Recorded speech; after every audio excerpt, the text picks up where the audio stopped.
দীর্ঘ কয়েক বছরের রুটিন যেন হঠাৎ করে থমকে গেল। ছায়ার সঙ্গের মতো মেলে থাকা হঠাৎ করে যেন হারিয়ে গেল। কে জানতো আপনের চাইতে পরই যে এত আপন হবে। বলছি ফাতেমার কথা। এখন প্রশ্ন হতে পারে, কে এই ফাতেমা? ফাতেমা সেই মেয়ে যে স্বামী হারিয়ে দুইটি সন্তান নিয়ে জীবনের সাথে লড়াই করতে উঠে পড়ে লেগেছিল।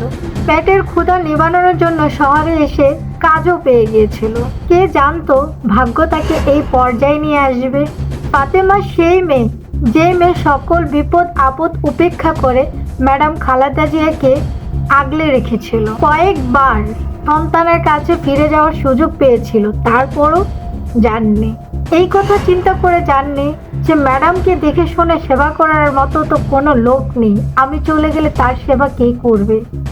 ভয়ঙ্কর করোনা মহামারীর সময় সুযোগ হয়েছিল তার গন্তব্যে তার ফিরে যাওয়ার, কিন্তু